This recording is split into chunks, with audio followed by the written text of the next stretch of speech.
Welcome back. Today we're reading Chapter 5 of 1984 by George Orwell. This is part of my daily series where I read a chapter a day out loud just to improve my communication and my public speaking skills. If you're wondering why I'm dressed like this, I got work in an hour. But yeah, let's get into it. If you want to follow along with the rest of the playlist or catch up, I'll have the link for that down below. Chapter 5.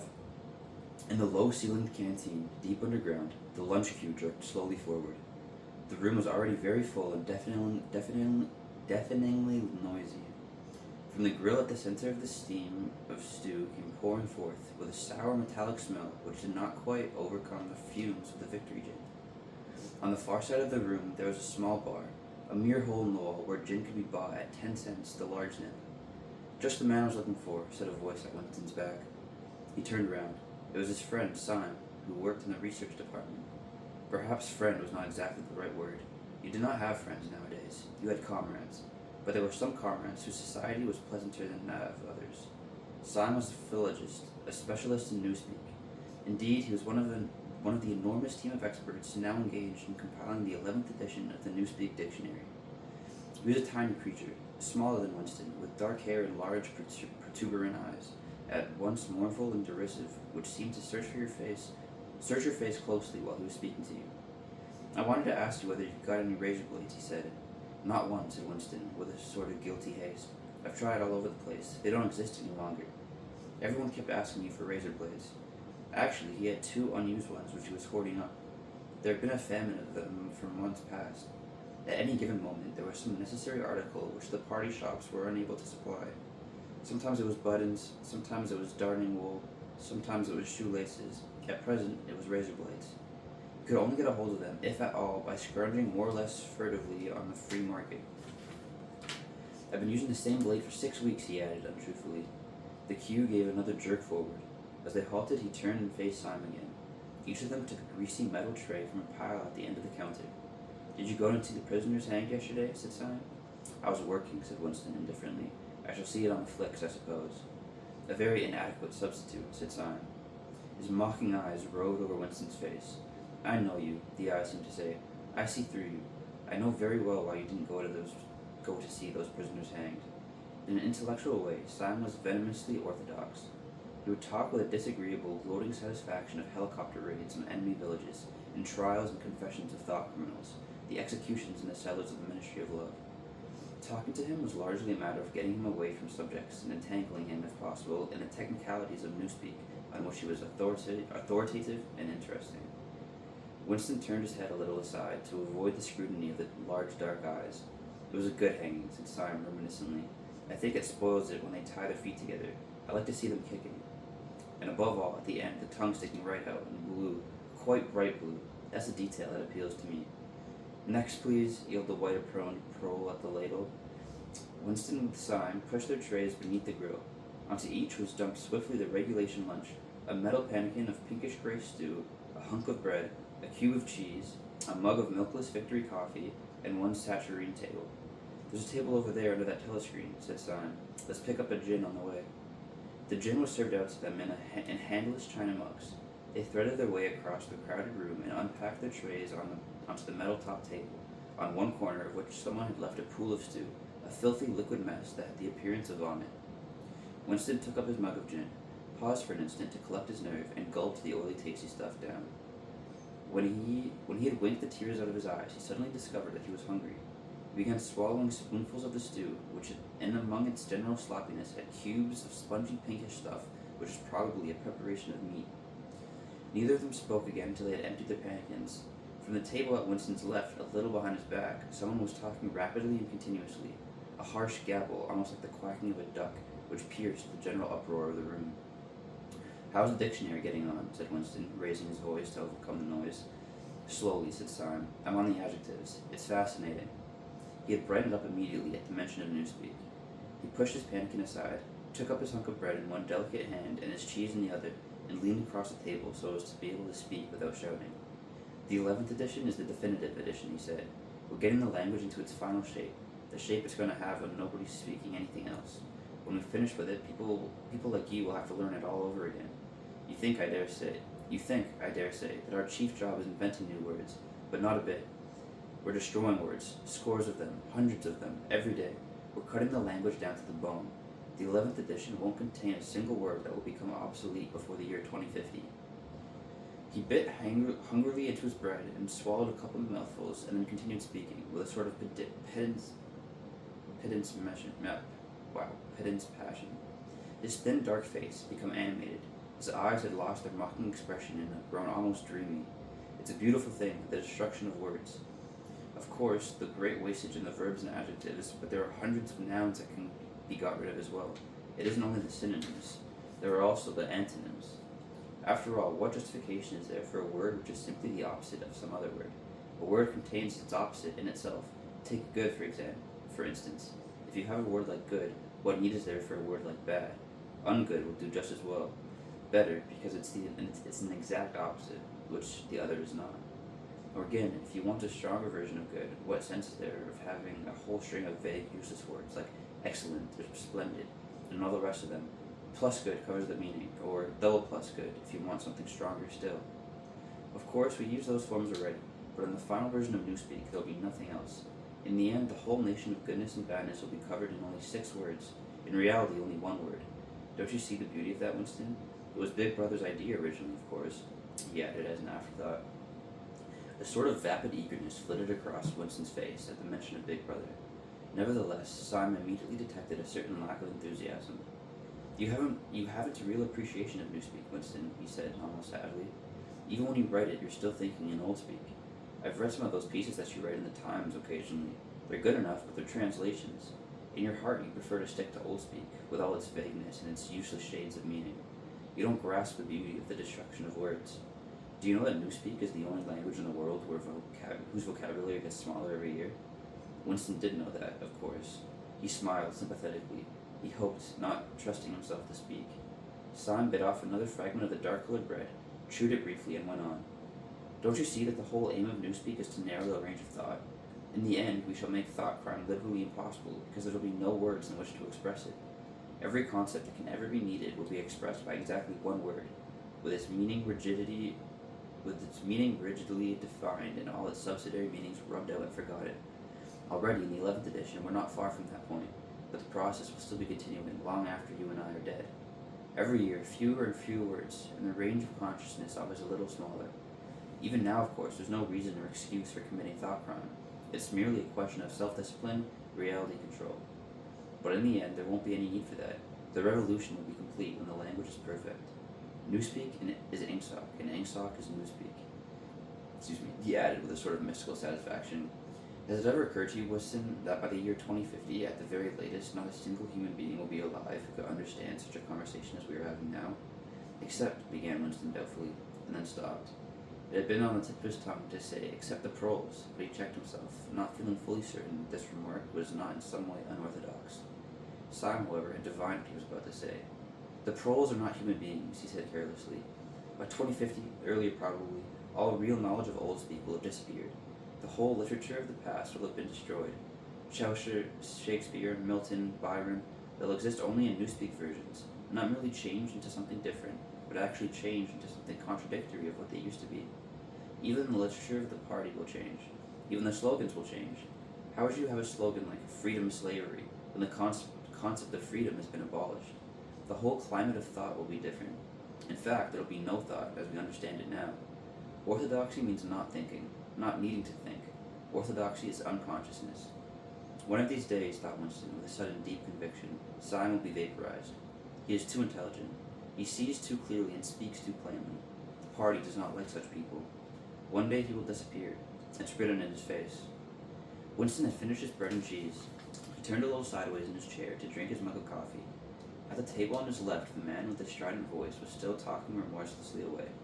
A young woman who was perhaps his secretary, and who was sitting with her back to Winston, was listening to him, and seemed to be eagerly agreeing with everything that he said. From time to time, Winston caught some such remark as, "I think you're so right. I do so agree with you," uttered in a youthful and rather silly feminine voice. But the other voice never stopped for an instant, even when the girl was speaking. Winston knew the man by sight, though he knew no more about him than that he had held some important post in the fiction department. He was a man of about 30, with a muscular throat and a large mobile mouth. His head was thrown back a little, and because of the angle at which he was sitting, his spectacles caught the light and presented to Winston two blank discs instead of eyes. What was slightly horrible was that from the stream of sound that poured out of his mouth, it was almost impossible to distinguish a single word. Just once, Winston caught a phrase, complete and final elimination of Goldsteinism, jerked out very rapidly, and as it seemed, all in one piece, like a line of typecast solid. For the rest, it was just noise, a quack, quack, quacking. And yet, though you could not actually hear what the man was saying, you could not be in any doubt about its general nature. He might be denouncing Goldstein and demanding sterner measures against stock criminals and saboteurs. He might be fulminating against the atrocities of the Eurasian army. He might be praising Big Brother or the heroes on the Malabar front. It made no difference. Whatever it was, you could be certain that every word of it was pure orthodoxy, pure inkstock. As he watched the eyeless face with the jaw moving rapidly up and down, Winston had a curious feeling that this was not a real human being, but some kind of dummy. It was not the man's brain that was speaking, it was his larynx. The stuff that was coming out of him consisted of words, but it was not speech in the true sense. It was a noise uttered in unconsciousness, like the quacking of a duck. Simon had fallen silent for a moment, and with the handle of his spoon was tracing patterns in the puddle of stew. The voice from the other table quacked rapidly on, easily audible in spite of a surrounding din. "There's a word in Newspeak," said Simon. "I don't know whether you know it. Duck speak. To quack like a duck. There's one of those interesting words that have two contradictory meanings. Applied to an opponent, it is abuse. Applied to someone you agree with, it is praise." Unquestionably, Simon would be vaporized, Winston thought again. He thought it with a kind of sadness, although well knowing that Simon despised him and slightly disliked him, and was fully capable of denouncing him as a thought criminal, if he saw any reason for doing so. There was something subtly wrong with Simon. There was something he lacked: discretion, aloofness, a sort of saving stupidity. You could not say that he was unorthodox. He believed in the principles of Ingsoc. He venerated Big Brother. He rejoiced over victories. He hated heretics, not merely with sincerity, but with a sort of restless zeal and an up-to-dateness of information, which the ordinary party member did not approach. Yet a faint air of disreputability always clung to him. He said things that would have been better unsaid. He had read too many books. He frequented the Chestnut Tree Cafe, haunts of painters and musicians. There was no law, not even an unwritten law, against frequenting the Chestnut Tree Cafe, yet the place was somehow ill-omened. The old, discredited leaders of the party had been used to gather there before they were finally purged. Goldstein himself, it was said, had sometimes been seen there, years and decades ago. Simon's fate was not difficult to foresee, and yet it was a fact that if Simon grasped, even for 3 seconds, the nature of Winston's secret opinions, he would betray him instantly to the thought police. So would anybody else, for that matter.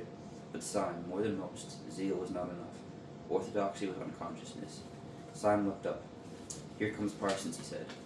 Something in the tone of his voice seemed to add that bloody fool Parsons. Winston's fellow tenant at Victory Mansions was in fact threading his way across the room, a tubby, middle-sized man with fair hair and a frog-like face. At 35, he was already putting on rolls of fat at neck and waistline, but his movements were brisk and boyish. His whole appearance was that of a little boy grown large, so much so that although he was wearing the regulation overalls, it was almost impossible not to think of him as being dressed in the blue shorts, gray shirt, and red neckerchief of the spies. In visualizing him, one always saw a picture of dimpled knees and sleeves rolled back from pudgy forearms. Parsons did, indeed, invariably revert to shorts when a community hike or any other physical activity gave him an excuse for doing so.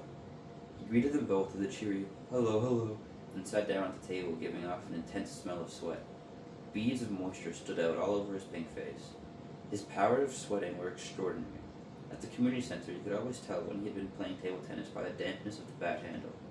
Simon produced a strip of paper on which there was a long column of words, and was studying it with an ink pencil between his fingers.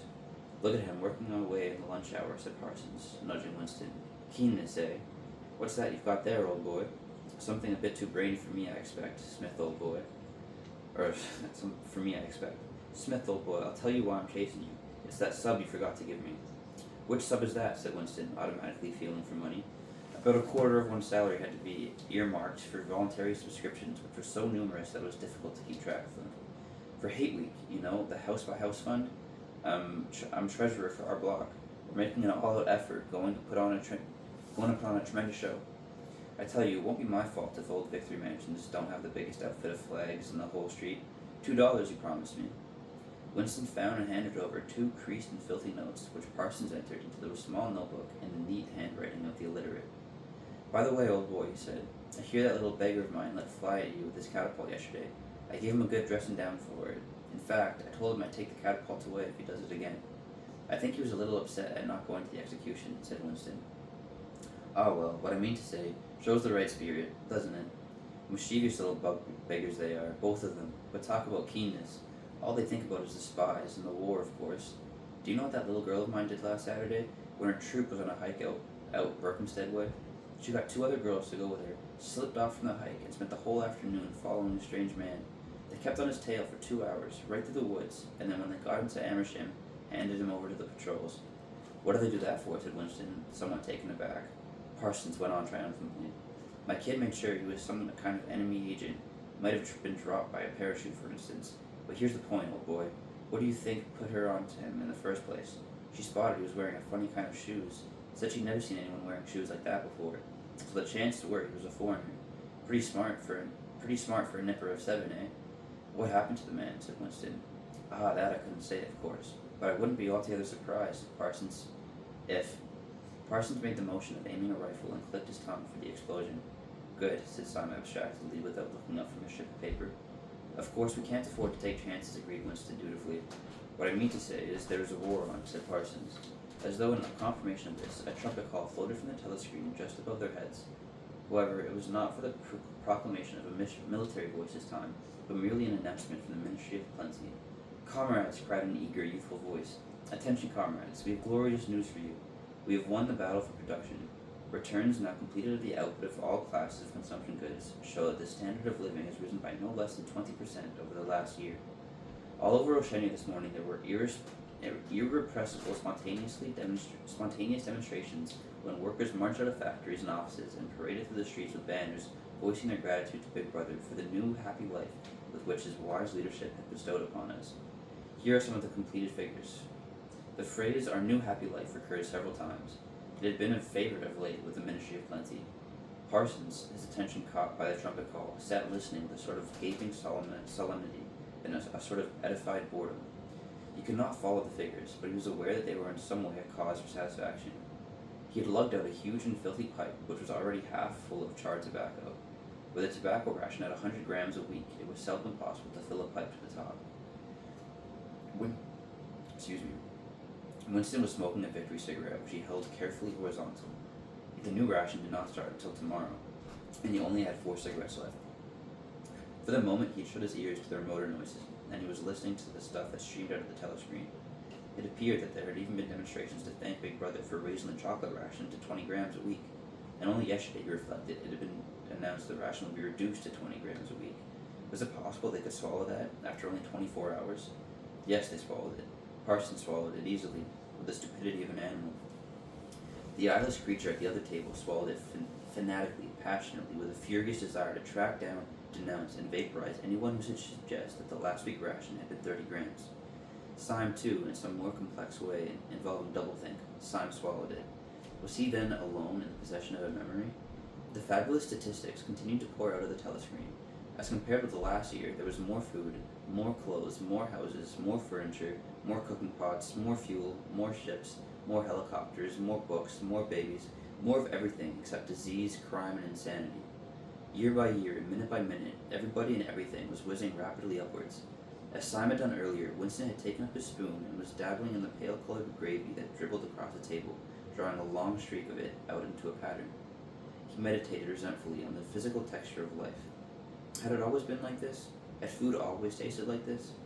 He looked around the canteen, a low-ceilinged, crowded room, its walls grimed from the contact of innumerable bodies, battered metal tables and chairs placed so close together that you sat with elbows touching, bent spoons, dented trays, coarse white mugs, all surfaces greasy, grime in every crack, and a sourish composite smell of bad gin and bad coffee, a metallic stew and dirty clothes. Always in your stomach and in your skin there was a sort of protest, a feeling that you had been cheated of something that you had a right to. It was true that he had no memories of anything greatly different. In any time that he could accurately remember, there had never been quite enough to eat. One had never had socks or underclothes that were not full of holes. Furniture had always been battered and rickety, rooms underheated, tube trains crowded, houses falling to pieces, bread dark colored, tea a rarity, coffee filthy tasting, cigarettes insufficient, nothing cheap and plentiful except synthetic gin. And though, of course, it grew worse as one's body aged, was it not a sign that this was not the normal order of the natural order of things? If one's heart sickened at the discomfort and dirt of scarcity, the interminable winters, the stickiness of one's sock, the lifts that never worked, the cold water, the gritty soap, the cigarettes that came to pieces, the food with its strange evil tastes, why should one feel it to be intolerable unless one had some kind of ancestral memory that things had once been different? He looked round the canteen again. Nearly everyone was ugly, and would still have been ugly even if dressed otherwise than in the uniform blue overalls. On the far side of the room, sitting at a table alone, a small, curiously beetle-like man was drinking a cup of coffee, his little eyes darting suspicious glances from side to side. How easy it was, thought Winston, if you did not look about you to believe that the physical type set upon by the party as an ideal How easy it was, thought Winston, if you did not look about you to believe that the physical type set up by the party as an ideal, tall, muscular youths and deep-bosomed maidens, blonde-haired, vital, sunburnt, carefree, existed and even predominated. Actually, so far, he could judge the majority of people in the airstrip, were small, dark, and ill-favored. It was curious how that beetle-like type proliferated in the ministries, like little dumpy men, growing stout very early in life with short legs, swift scuttling movements, and fat, inscrutable faces with very small eyes. It was the type that seemed to flourish best under the dominion of the party. The announcement from the Ministry of Plenty ended on another trumpet call and gave way to tinny music. Parsons, stirred to vague enthusiasm by the bombardment of figures, took his pipe out of his mouth. The Ministry of Plenty has certainly done a good job this year, he said, without a knowing shake of his head. Excuse me, oh my gosh. By the way, Smith, old boy, I suppose you haven't gotten any razor blades you could let me have? Not one, said Winston. I've been using the same blade for 6 weeks myself. Oh, well, just thought I'd ask you, old boy. Sorry, said Winston. The quacking voice from the next table, temporarily silenced during the ministry's announcement, had started up again as loud as ever. For some reason, Winston suddenly found himself thinking of Mrs. Parsons, with her wispy hair and the dust in the creases of her face. Within 2 years, those children would be denouncing her to the thought police. Mrs. Parsons would be vaporized. Syme would be vaporized. Winston would be vaporized. O'Brien would be vaporized. Parsons, on the other hand, would never be vaporized. The eyeless creature with the quacking voice could never be vaporized. The little beetle-like man who scuttled so nimbly through the labyrinthine corridors of ministries, they too would never be vaporized. And the girl with dark hair, the girl from the fiction department, she would never be vaporized either. It seemed to him that he knew instinctively who would survive and who would perish. Though just what it was that made it for survival, it was not easy to say. At this moment, he was dragged out of his reverie with a violent jerk. The girl at the table had turned partly round and was looking at him. It was the girl with dark hair. She was looking at him in a sidelong way, but with curious intensity. The instant she caught his eye, she looked away again. The sweat started out on Winston's backbone. A horrible pang of terror went through him. It was gone almost at once, but it left a sort of nagging uneasiness behind. Why was she watching him? Why did she keep following him about? Unfortunately, he could not remember whether she had already been at the table when he arrived, or had come there afterwards. But yesterday, at any rate, during the 2 minutes' hate, she had sat up immediately behind him when there was no apparent need to do so. Quite likely her real object had been to listen to him and make sure whether he was shouting loudly enough. His earlier thought returned to him. Probably she was not actually a member of the thought police. But then it was precisely the amateur spy who was the greatest danger of all. He did not know how long she had been looking at him, but perhaps for as much as 5 minutes, and it was possible that his features had not been perfectly under control. It was terribly dangerous to let your thoughts wander when you were in any public place or within range of a telescreen. The smallest thing could give you away.